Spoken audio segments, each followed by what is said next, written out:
Blog Talk Radio.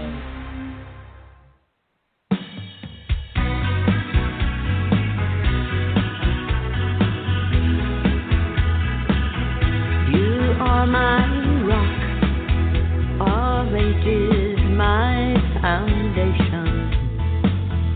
You gave me life and freedom to choose.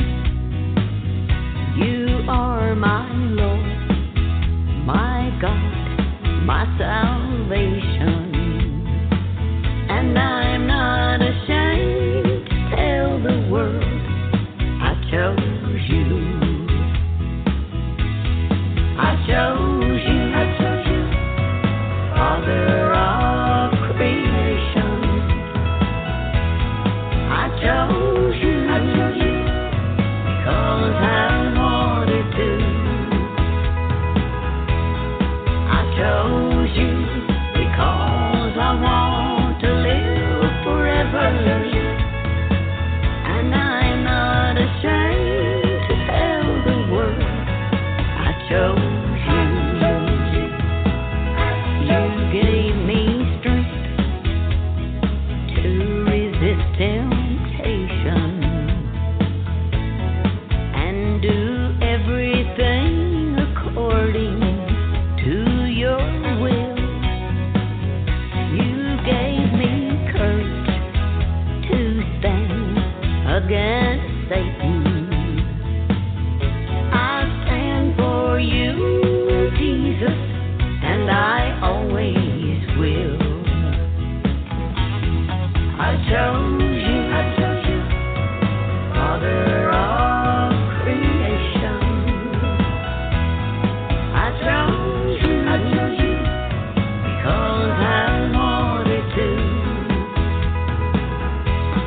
I chose you because I want to live forever. And I'm not ashamed to tell the world I chose you.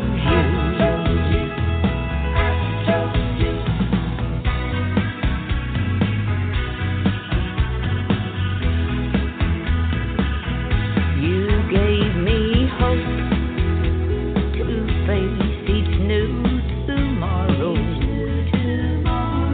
and take every day I live one at a time. I thank you, Lord, for taking all my sorrow. I thank you, Lord, for changing this heart of mine.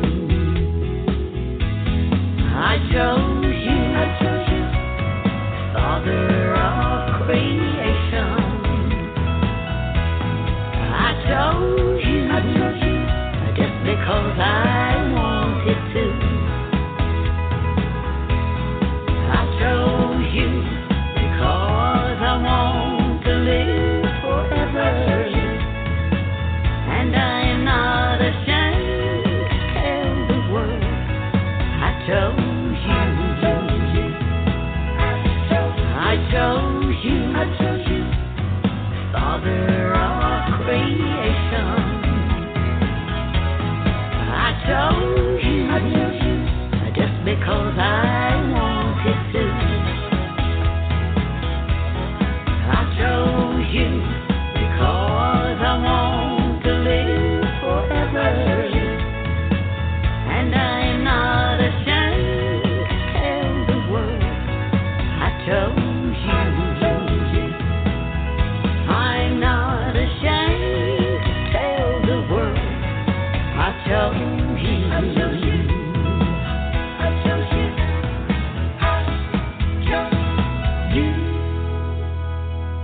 Good evening, ladies and gentlemen. It is 8 o'clock here in South Florida. It is Off the Chain. I'm your host, Yvonne Mason, and that song is by a friend of mine called, her name's Margie Singleton, and the name of the song is I Chose You. And the reason for that song is to tie in with tonight's show. which we will get to in a moment. But first, I want to thank each and every one of you for being here with me tonight and for continuing to support this show. Like I tell you at every show, it's not my show, it's your show. Because of each and every one of you, we are over 200,000 listeners strong in over 200 countries. You all are being heard all over the world. And it is my gift to you. I want to take it forward. I want people to know that y'all are out there. It's very important. So I appreciate all of you as listeners and all of you as guests to continue to support this show, especially at this time in my life. Now, there's two ways to get on this show. You can come on as a guest, and I interview everybody. If you have a project, if you have a platform, if you have a book, if you have art, if you have music, politics, religion, I don't care. That's why we call it Off the Chain, because we never know what it's going to be, and we never know where the conversation is going to go. Or if you're not real sure about being live on the show, you can place an ad on the show and become a sponsor. And for $10 for 1 month, I'll run your ad no matter how many shows I have. If for some reason I have to reschedule a show because y'all all know about my husband's health, the ad follows the show, so you don't lose anything. The way to find out how to do this is to contact me at offthechainradio@yahoo.com or even on Facebook. And before we introduce our guest who's been on before, who I just love talking to because he's a man after my own heart, I want to welcome our three of our sponsors here at the top of the hour. The first sponsor is a new sponsor. Her name is Jess, and she is with Audio Bookworm Promotions. And if you're looking for a listen, adopt, don't shop for your next audiobook favorite. The Adopt an Audiobook program has new releases and audiobooks for every genre. All audiobooks are free to interested reviewers, and that is the caveat. You have to agree to review the book in order to get the book free. Simply listen and share your thoughts. J. Traveler Pelton, who has been on this show several times, has two new books out. The new one, Kai Dante Stratagem. People are so happy about the destruction of the anti-fertility virus, they want Kai to run for president. Kai Dante for president indeed. The Oberlins are back and are successful in diverting the virus that is destroying the fertility of the populace. But in return, sanctuary is attacked and the family members are scattered to fight radiation sickness alone. Given only a strange poem to use, will Kai and her brother Micah figure out the puzzle before they all die? Who in the family will survive to destroy the tyrant running the Brotherhood? Then she has Clan Falconer's War. It's a fantasy set in the future medieval times after the Big War.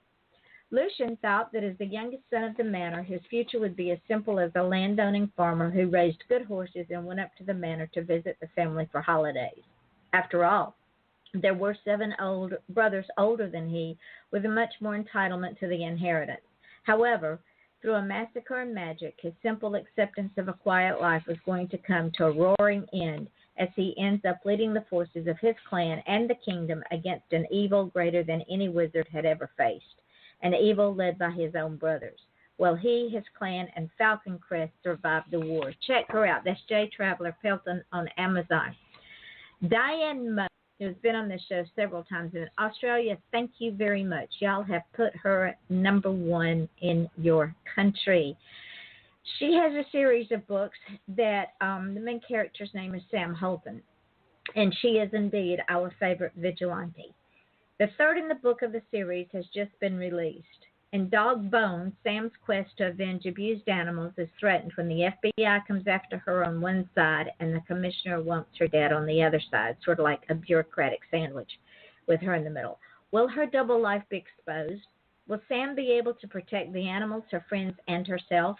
Check out Dog Bones by Diane Mote everywhere ebooks are sold. And if you haven't started the series yet, ladies and gentlemen, be sure to begin with Doggone by Diane Mote, and it is currently free on Amazon. So check them out after the show.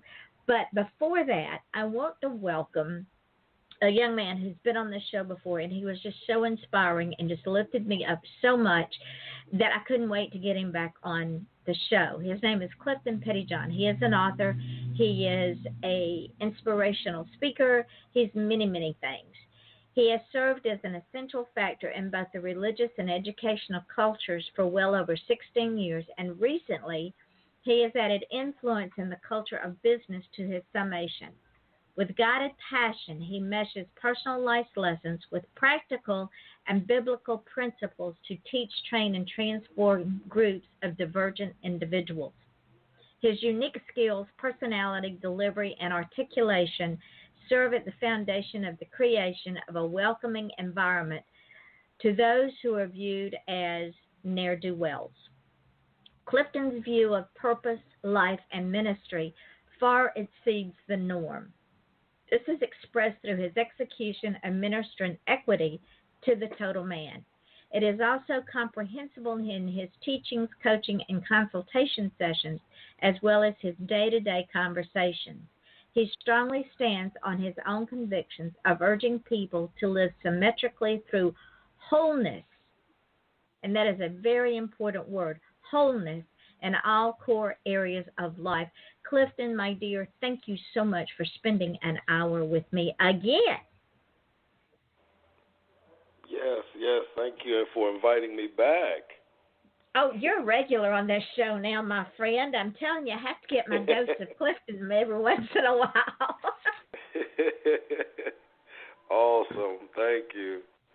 So let's grasp a little bit. You were getting your see, I can't talk. I'm so excited.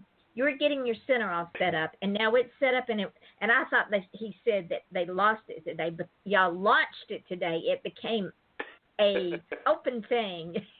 Business is open. Yes. Today we had our first session with the Transformation Center. It was awesome. We discussed the topic of first steps, which is actually, excuse me, for those who know about my book, From Stagnation to Transformation, it's a 21-day daily devotional book. So we took day number 1 today, and we discussed that, and we did a couple activities with that, and it was just fun and awesome.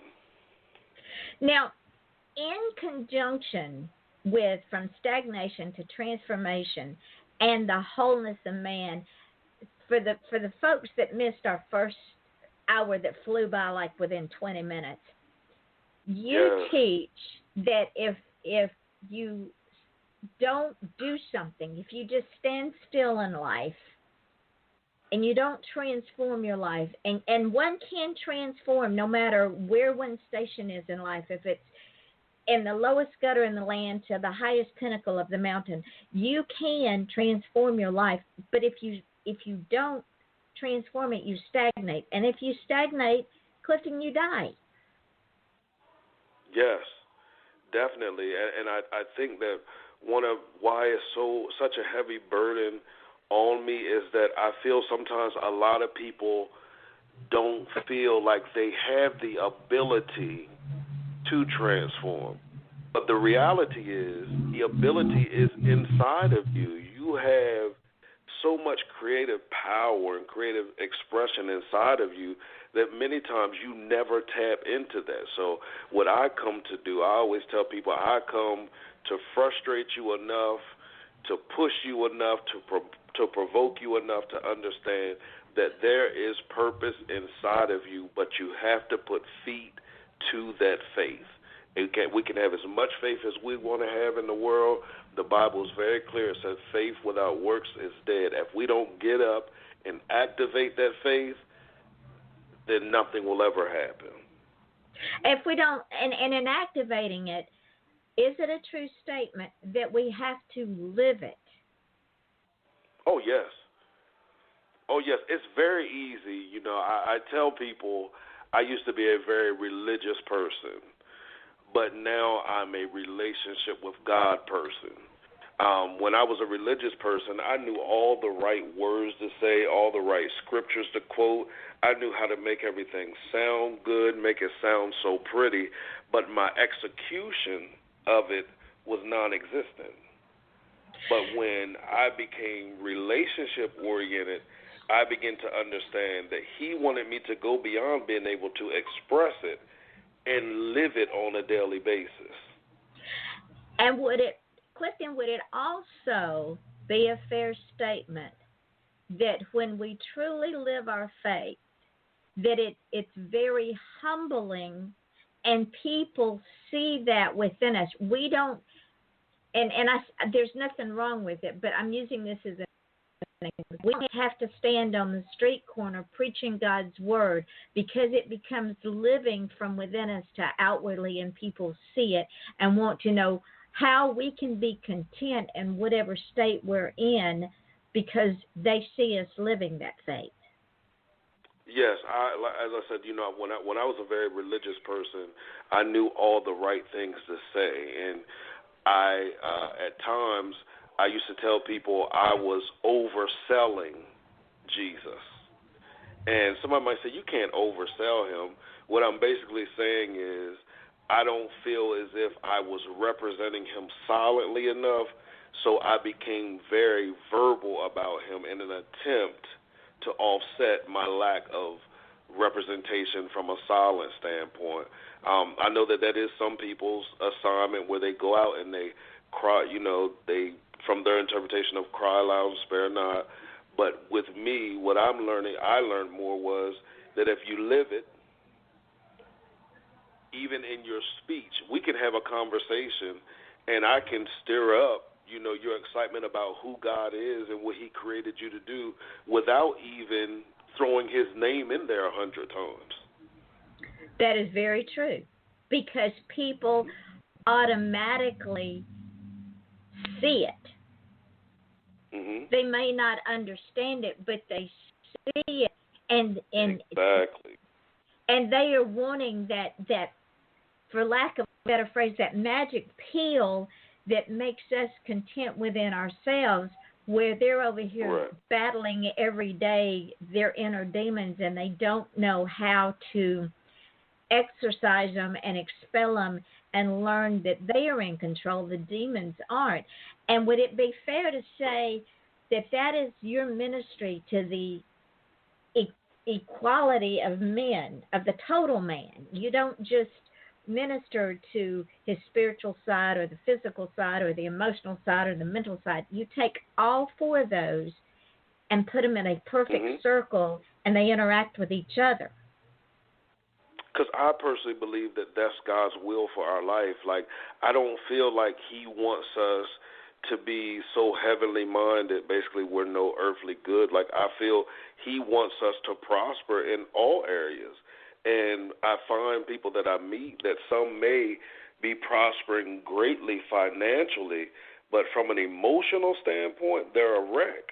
Or you might have somebody who's mastered their emotions, but from a financial standpoint, they're a wreck. And I feel that is an imbalance there. And whenever there's an imbalance in your life, you're never really living your best life, or you're never really at peace at times, And I want to help people to get to a place where, they can breathe. That's why one of the things I always say when people ask me, well, what do you do? I say, I provide ventilation through coaching, speaking, and consultation. And they said ventilation. I said, yes, a breath of fresh air or fresh air, what a ventilation system does. It brings in fresh air and it helps you breathe easier. What I find a lot of people, they're in panic mode, and when we're in panic mode, we don't make very good decisions. So if I can come in and be a temporary ventilation system for you, you won't go into panic and you can make better decisions for your life overall.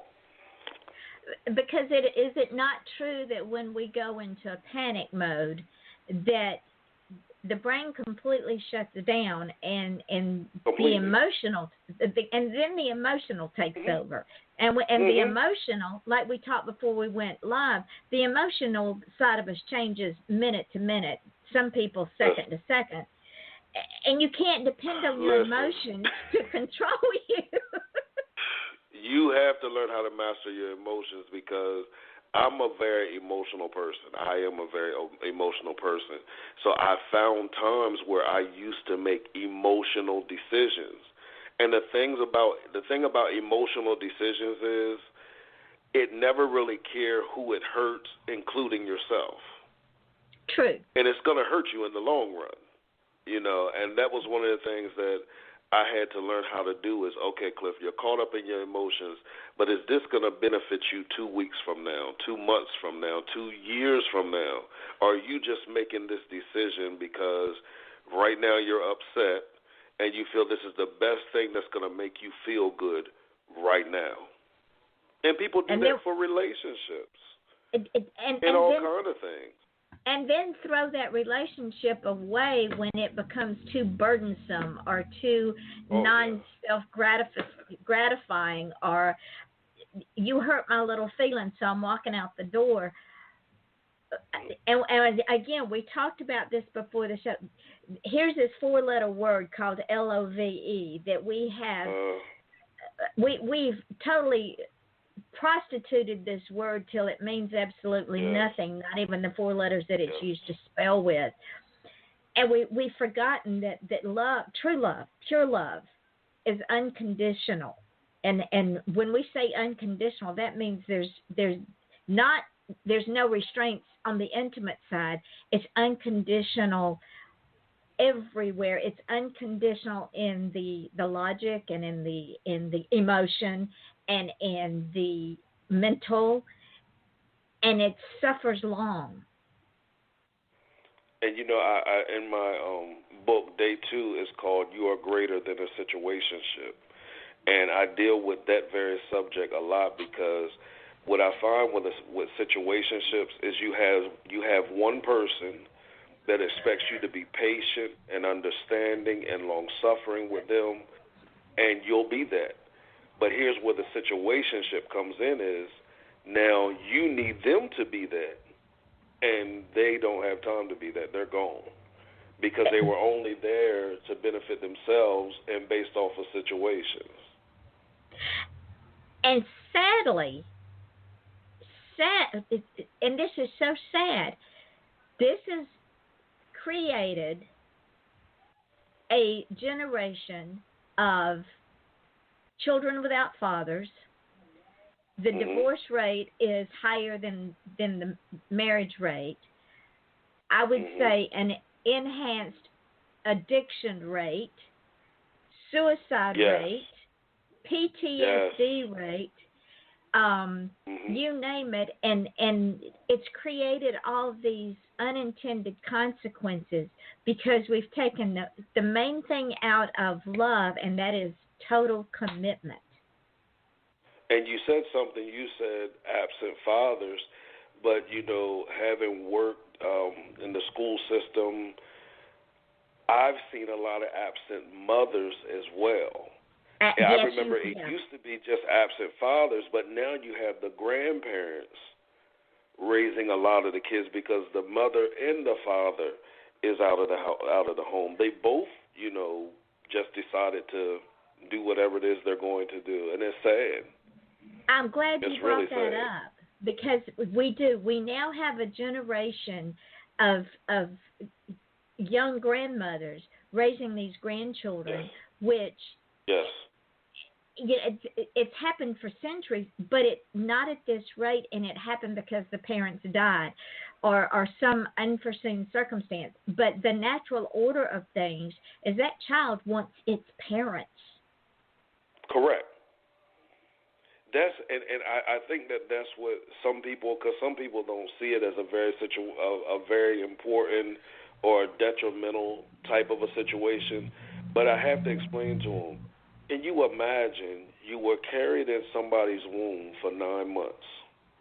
You were inside of them. That bond was created, and now they don't even want to be a part of your life for whatever reason, because I know that there are some where the child is taken from them for various reasons. But can you imagine that rejection that child is feeling?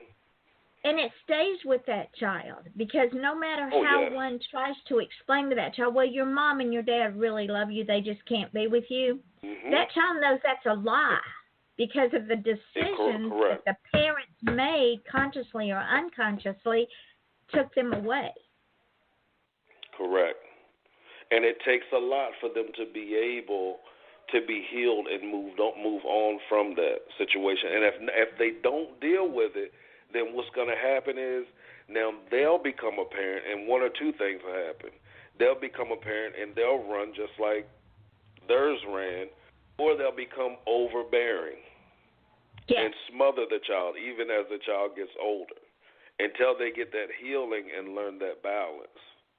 And now we're back to this wholeness in all core areas of life.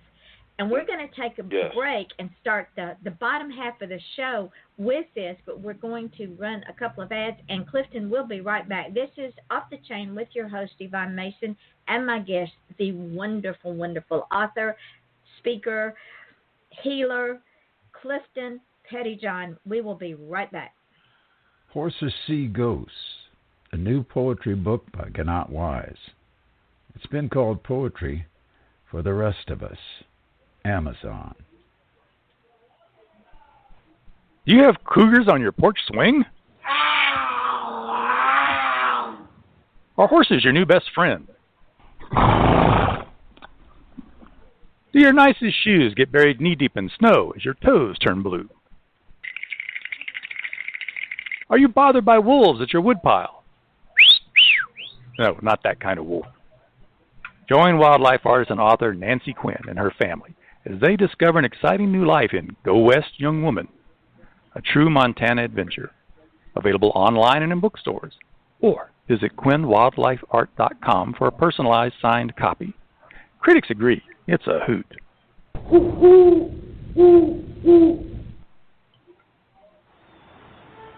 A struggling city, its beloved baseball team, an antique camera, and photos from that camera that bear an image from the pit of hell, an entity only a select few can see. Journalism professor Buddy Cullen is determined to track this demon down. But who is the hunter and who is the prey? And who will be the next target of mankind's mortal foe? Mortal Foe, available at Amazon.com.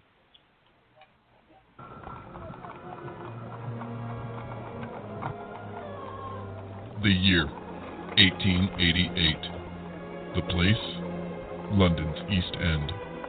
Dead and mutilated bodies are popping up all over, from Stamford to Whitechapel. Jack the Ripper is leaving his mark, and the city's on edge. Yvonne Mason is back with a tale of murder and millinery. The Rhodes Hat Factory is booming while the body count rises. Why now? How are these hats connected? Has the Hatter gone mad? Mad Hatter, Yvonne Mason. Available now on Amazon.com. And we are back. This is Off the Chain. I'm your host, Yvonne Mason, with my guest, the wonderful, wonderful, wonderful author and inspirational speaker, guide, testimonial maker, Clifton Pettyjohn. Clifton, before we went to the break, we were talking about that four-letter word that begins with L. And while we were in the break, I was thinking, not only do we put conditions on our love with our children, but we throw away our elderly for the same reason. Yes. Definitely. And I just had a conversation with someone last week telling them that some kind of way the respect for the elderly has to be restored, because there's wisdom that they have that we need. They've had so much life experience. We need that wisdom. But it's like everything else. Our society and how we got this way, I do not know. But our society has become structured to the point that it's all about me. It's all about my gratification. What, quote unquote, makes me happy. I don't have time for little Johnny over here on my left and my elderly mother here on the right. Now I feel like I'm tied down by two anchors and I'm not moving forward. Well, there's a reason that we're in the middle. We're learning from the elderly on the right so that we can impart that knowledge, which has become wisdom once it's given to us, to little Johnny on the left, so that he can grow up and wholesomeness in all core areas of life. Would that be a true statement? Yes. That is correct. That is correct. I totally agree. how do we get past that? How do we get back to the balance of the way that we're intended to be?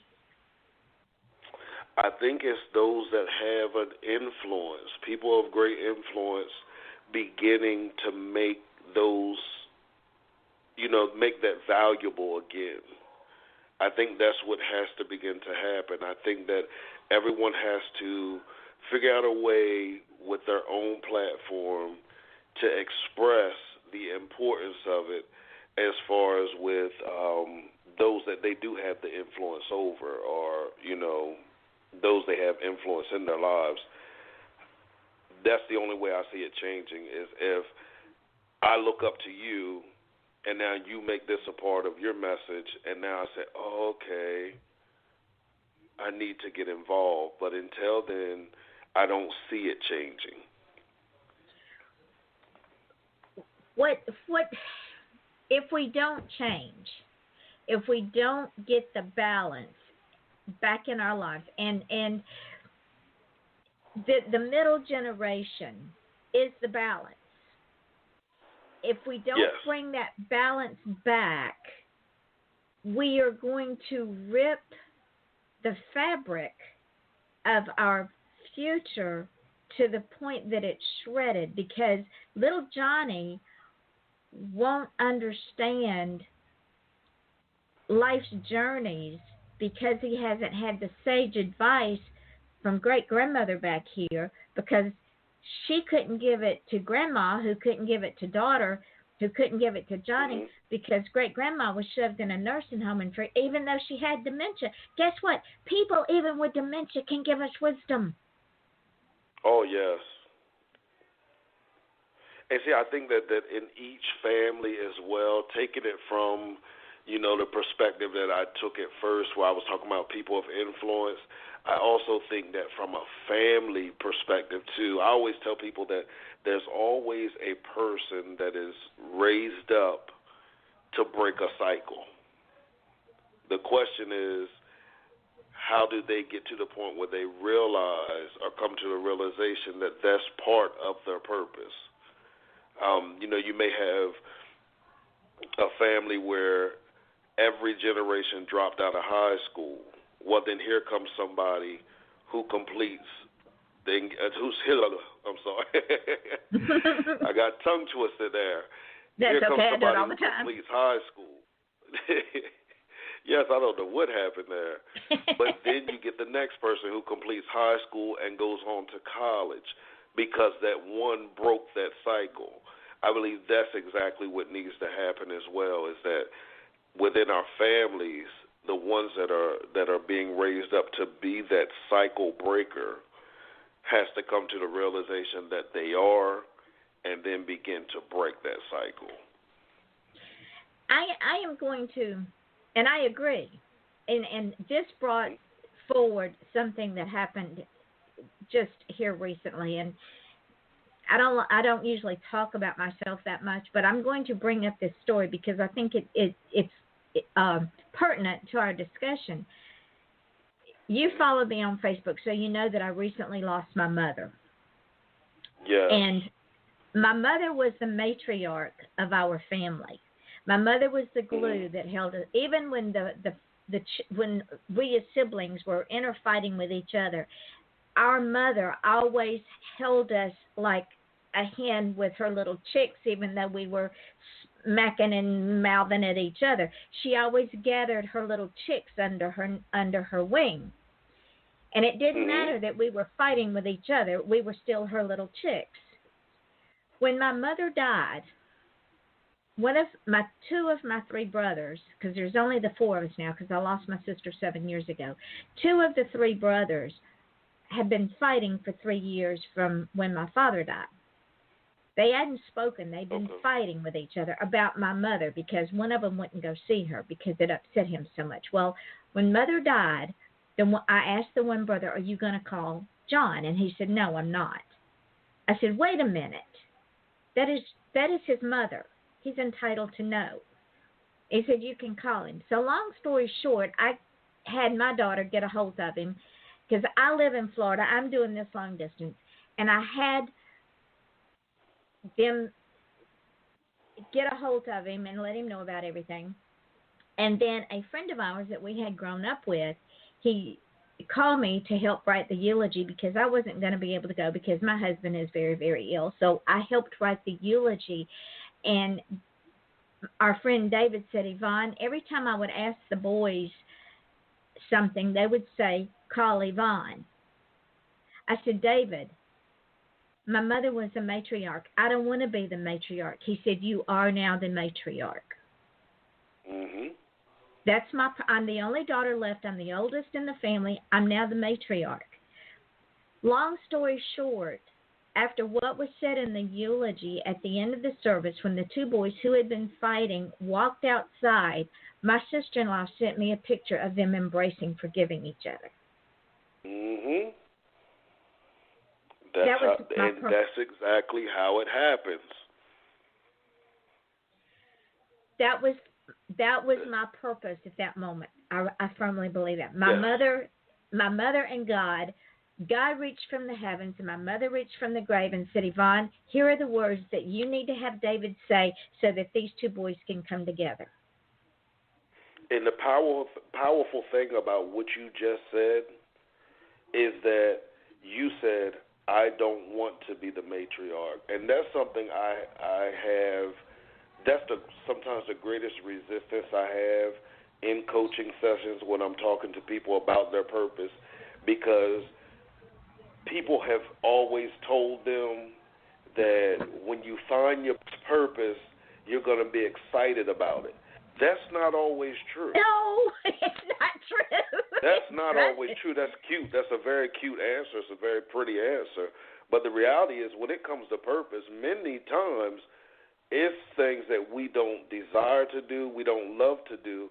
However, when we do it, we see other people's lives change. And I'm not saying we just hate it, but you understand what I'm saying. It pulls us out of our place of comfort and places us right where we need to be. Exactly. Yes. And we have to embrace that which we. It's not that I was afraid of it. Number one, I don't think I would ever measure up to my mother. And number two, just one more thing on my plate. But then when you step back and say, well, God says that he does not give us more than we can handle, and he provides a way of escape. So when we open up our hearts and open up our minds and say, okay, your will be done, God, whatever it is, the answers come. That's it. And you're hitting something that I'm really hitting heavy during this time, even with the Transformation Center, but also with coaching sessions, is that I'm explaining to people that it's great to have a dream, but make sure that your dream is connected to something greater than you. Yes. Because that's when it's most effective. That's when it's most effective, when you can step back and say, Lord, let your will be done. I'm telling you, that is the greatest. It hurts sometimes. It's frustrating sometimes. It's scary sometimes. But those words right there will set you free. And we also, would you not agree, Clifton, that when we say those words, and those are very powerful words, when we say those words, we have to understand a couple of things. One, we have to believe that it is God's will that will be done. And two, God's will is not always our will, and his plan is not always our plan, but he does answer every prayer. He does.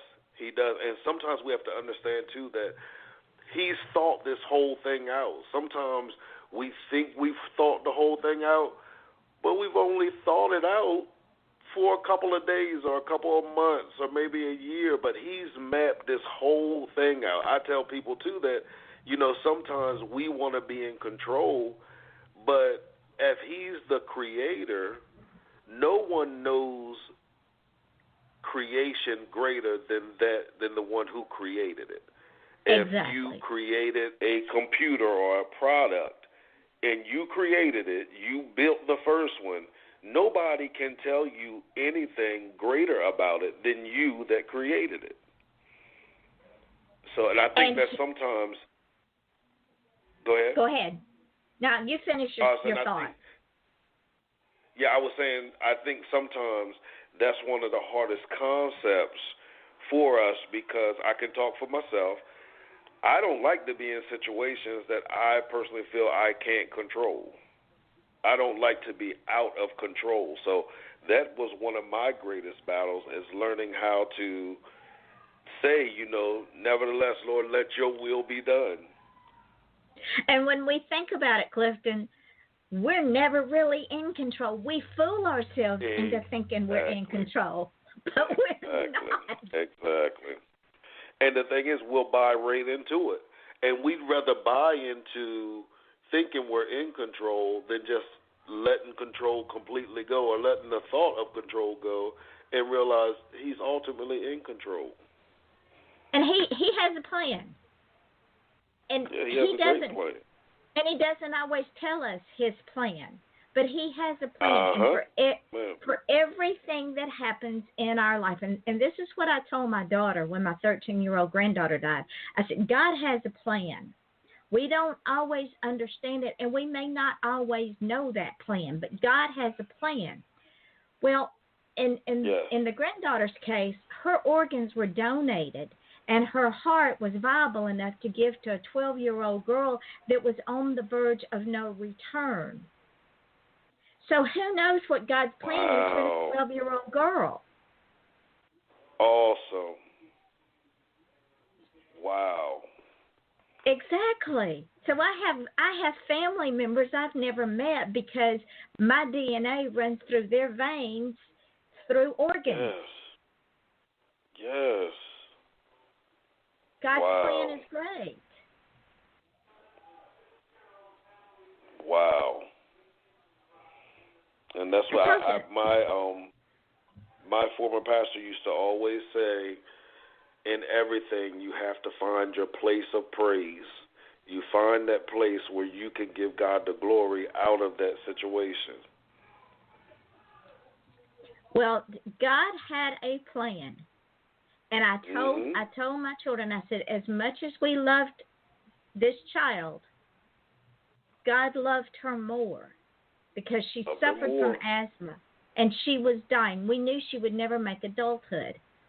So he allowed her to go while her heart was still viable enough, and her kidneys and her pancreas and her corneas and other things were good enough and still viable enough to give someone else a second chance in life. Wow. Awesome. Feel free to use that in your lesson plan, because to me that is a greater love hath no man than he to give up a life for a friend. And that is the way that I think of it. Wow.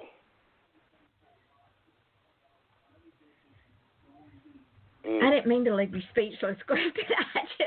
It's awesome because you also said about corneas being donated, and maybe some people have never had any type of transplant. However, getting a cornea is not an easy organ to get. And I know because I've had 3 cornea transplants. And I've had one where we had to reschedule a couple times because there was no cornea available. So that's why I was just like, wow, that's awesome. That she was able to live on through that. Both of her corneas, both of her kidneys, her pancreas, her heart, her lungs were not viable because her lungs were destroyed from the asthma. And because she was only 13, they couldn't take her muscles or her skin. But just those few organs. A kidney went to a grandmother. A kidney went to a father who had small children. The pancreas went to a young man. The heart went to this little girl. The eyes and the corneas I don't know about. But God had a purpose for these people. And I feel in my heart that he used my granddaughter as his vessel to help these other people along whatever path he has planned for them. And see, if you, the thing about it, and this is the awesomeness about it, is that if you wouldn't have yourself open to that, you would miss the blessing from it. Absolutely. And that's why one of my encouragement to everybody I talk to is, even though a situation happened, be open to find what it is where you can see God's movement personally in it. Like, yes, it hit you hard. Yes, it hurt. Yes, all of those things. But if you look deep enough, you're going to find something that you can say, wow, this just happened because of this. And the same thing with my mother's death. I knew my mother was dying. My mother's been dying ever since my father died. And yes, she had stage 4 kidney failure. She also had congestive heart failure. But I really believe in my heart my mother died from a broken heart. But her death brought about a reunion of two brothers who might not have come together before something happened to one of them. Yes. So we're back to your thing of living symmetrically through the wholeness in all core areas of life. We have to have a balance with our mental, our emotional, our physical, and our spiritual. And the spiritual is the core of that balance. Definitely. And I tell people, if you're off tilt with that many times, we did an exercise today. I used the Zig Ziglar, his wheel of wholeness, and on his wheel he has 7 different areas of your life. He talks about your physical health, your mind and your intellect, your personal and social, career, family, spiritual, financial. And I had them doing an exercise in talking about balance of your life and all of that. And one of them said, I told them to rate which one they feel they had in the most control, all the way down to the one they felt, they had in the least control. And one of them said, I can't even do this because I feel like they all affect each other. And right now my life is just that, just at that place where all of them are not in a good state. So, yes, I do believe that. I believe that, they all help each other balance out, and you need that groundedness in those. And if we're not grounded, guess what happens? We have addiction, we have suicide, we have crime, we have abandonment, we have depression, we have physical illnesses. Yes. Because our emotional, our mental, our physical, and our spiritual, if one gets out of whack, it creates physical illnesses. We have ruined relationships. We have children on the street. We have throwaway children. We have throwaway elderly people. And we are miserable because we have not found contentment within ourselves. Yes, definitely. I totally agree with that. And I was telling somebody the other day because they were like, they couldn't see how somebody could get addicted to drugs.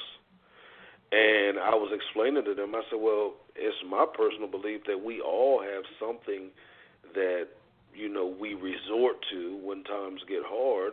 I said, even in ministry, I was dealing with a preacher one time, and I told him, I said, you're just addicted to preaching. Like, it's not like you do it because you feel compelled by God to do it. Like, that's become your addiction. Ministry has become your addiction. When you need something to make you feel good or to give you a fix, that's what you do. So by understanding our own addictions, then we can have a little grace and mercy and help other people through some of theirs as we deal with ours.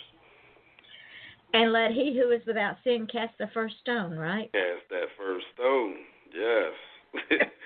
And as you say that, we hear all the stones hit the ground from everybody dropping those stones.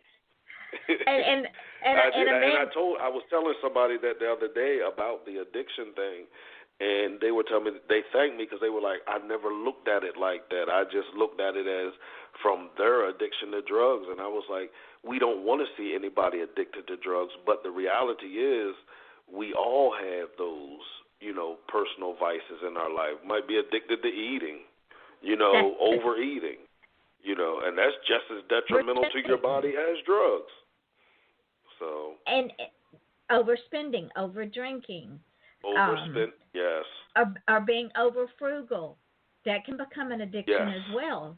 Because if you're over frugal, you don't take the proper care of your body to feed it and make it rest. I could go on. Overworking, overplaying. Definitely.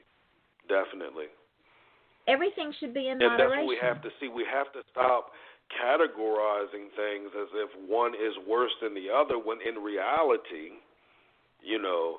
they all have certain effects on our physical body, our emotional state, all of those areas of our lives.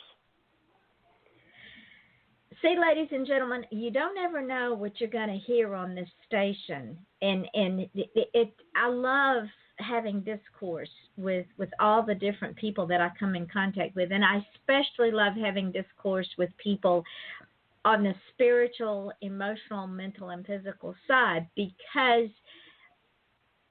my faith is very important to me. I could not have lived through the last 7 years without my faith. I probably would have blown my brains out, because in the last 7 years, I have lost my sister, my only sister, all of my aunts, which were 4 aunts, my father, my granddaughter, my mother, and now my husband is very ill. He has survived colon cancer, basal cell carcinoma, and now we're dealing with his current health issues. And I haven't had time to get over one tsunami before I'm hit with another one. Yeah. So my faith is my life raft, my life jacket, and my life everything. Yes. Just tie me to the mast of my Jewish ship and send me out. Listen, and it's good that it's great that you have that faith and that you are. See, and this is why I tell people it's important to put your faith to work, because as you put your faith to work, it grows and matures. And when you have mature faith, you can apply it to all areas of your life. But when you just let it sit there, when you get hit and get hit hard, you're knocked all over the place. And you're like, but because you have taken the time to build and establish your faith, it hits you hard, but at the same time, you're still able to be grounded in it. Yes. And I don't question God. I don't say, why God, why me? Well, why not?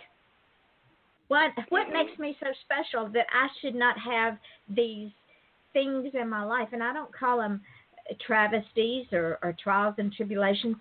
It is life. Yeah, yes.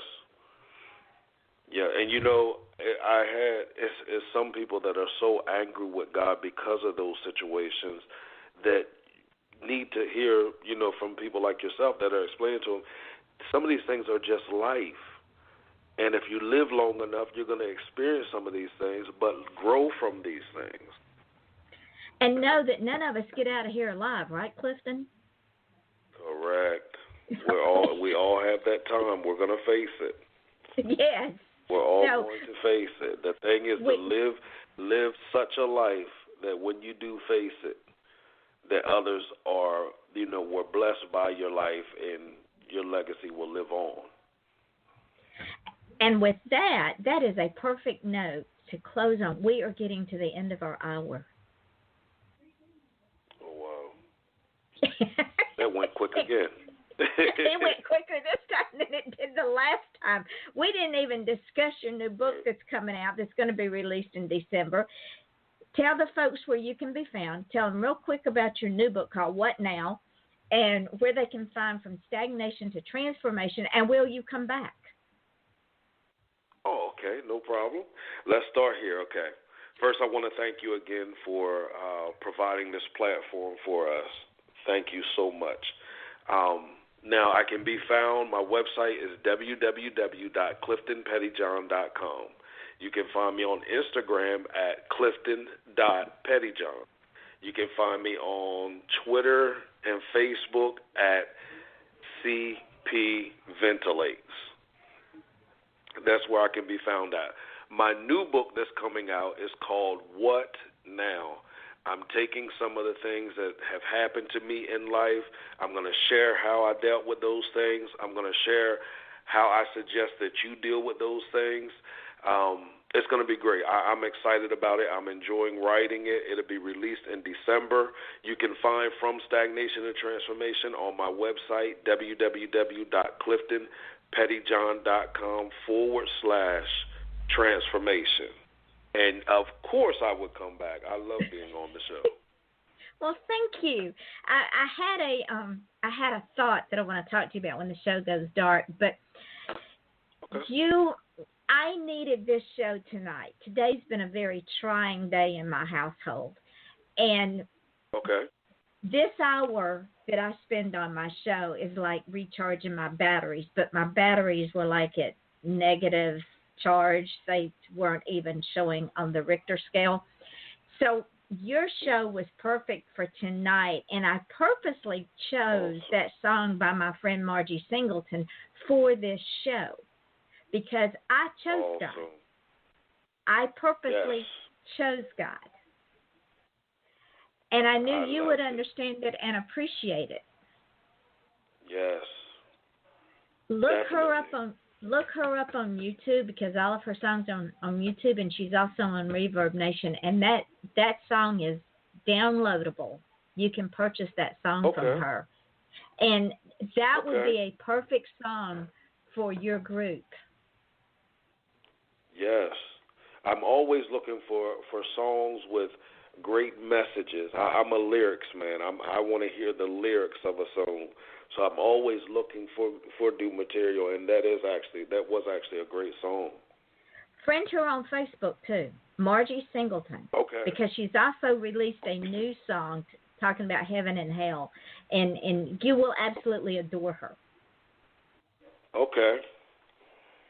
I definitely will add her. Ladies and gentlemen, we are getting down to the end of tonight's show. We will start back on Tuesday night with Miranda Lynn because I had to reschedule her because Jack got sick. But as y'all know, at the end of every show, I say, and Clifton, don't hang up when the show goes off air because I want to say some things to you. Everybody will forget what you look like. They'll forget your name. They'll forget what you're wearing, but they will never, ever, ever forget how you've made them feel. Ladies and gentlemen, we're all on a journey. And sometimes that journey is not the smoothest journey around. There's bumps in the road. There's boulders to overcome. There's mountains to climb. There's ditches to fall into. There's rivers to cross. Sometimes there's loneliness. Sometimes there's too many people. Sometimes there's not enough. But when you make someone else's day by just your kindness, you may save their life. So just be kind. Make someone understand that they are special, just as you are special. Don't just feel special. Understand you are special because feelings are emotions. Emotions are fleeting. They change like we change clothes. Know you are special. Help someone else to understand they are special and they have a purpose. And sometimes we don't know what that purpose is until it reaches up and slaps us in the face. Also, do not ask permission to achieve greatness. Just go out and achieve greatness. Whether it's being a garbage collector, a great mom, a great father, a great grandmother, a great friend, a great spouse, an astronaut, a minister, whatever it is, be great at it. And don't ask anyone's permission. With that being said, we will close tonight's show. We will be with you again on Tuesday night at 8 o'clock Eastern Daylight Time here at Off the Chain. I am your host, Yvonne Mason. Please look up Clifton Pettyjohn. You will not be sorry. Friend him. And if you have a need, ask him to get you through it. Until Tuesday night, We will say, have a great weekend. Clifton, thank you for spending an hour with me, and we will see you all again Tuesday night, 8 o'clock here on Off the Chain. All right, the show's gone dark, but everything we say will show up in the archive part of the show. But you know that when this archives, I'm going to put it up on my page, tag you in it. Then tomorrow when I put it up on all the podcasts, I'll also put those links up and tag you. But I had an epiphany, and I know you're very, very busy, but I had an epiphany. Okay. Starting in February, since January, I think, is already filled up. Starting in February, if you want to pick a night, and one night a month, we'll run a show, and it will be basically your show. We will have these types of discussions, and it will, who knows where it will go from there. What do you think? Okay. That's great. So it would be a Wednesday night, a Thursday night, a Friday night, or a Saturday night, one night a month. And you name the show, whatever you want to name it. And the platform will be this wholeness in all areas of life. Your platform. You pick the subject matter. I'll basically be the co-host, and we will teach, train, and transform people. That sounds great. Okay. Plot it, plan it, and that sounds great. And all that good stuff. I do know that I think it's the first Wednesday of the month, I already have, I think it's the first Wednesday. I'll have to get my calendar. Nancy Quinn and I are doing her News from the Mountain. But any other night of the month, let me know. Start promoting it on your website, on Facebook. And if you have music you want me to play as the opening music, you can send it to me in MP3, and let's start spreading the message. Okay, that sounds great. Thank you so much. You are welcome. I think there's a need there, Clifton, and I think people worldwide are ready to hear things that have been pushed down, boxed up, and stored away for a long time, and people are looking for something to hold on to, and it's not material things, it's not people, it's not anything, it's from within. And if not us, who? If not now, when? Correct. I know it's overwhelming. So I know it's overwhelming, and you were not expecting that from me tonight. Yeah, I just wasn't. I was like, wow. Wow. Feel free to say no. It won't hurt my feelings, but I want to give you that opportunity. No. Like this is just, today has been like one of them overwhelming days. Like it's just like, wow. I just thank God. Because to be honest, I've been doing a lot of promotion. I was listening to what a lot of people told me that I needed to do, and I was doing all of that, and it wasn't working out. And God just told me to get back to what He told me to do. He told me to teach the message, to empower people, and that everything else would just start to fall in line. And I've seen that from today's session at the Transformation Center, and then now here, it's just humbling. Well, you have a platform, my friend. Thank you. You are quite welcome. We'll name it whatever you want to call it. We'll run it for an hour. Okay. We will. You pick the subject matter. We'll discuss it, and it will work. Wow. All right. That sounds great. Okay. It's a deal. So you just tell me what night. All right. Thank you so much. One night a month, and we'll go from there. Whatever, because I run the show 4 nights a week, and I think the first Wednesday of the month, Nancy's show is. But any other time after that, okay, we'll do it. You just tell me what night is convenient for you. I'm going to look at my schedule. I'm out of town right now. Like I said, I'm in Trenton. I'll be back to Delaware the middle of this week, so I'll be able to sit down and look at everything and go from there. And process this. Yes, like I'm just still sitting here just in awe right now. Wow. Well, you know me long enough that I go with my gut, and my gut tells me we need to do this. Awesome. Well, we're going to get it done. All right, darling.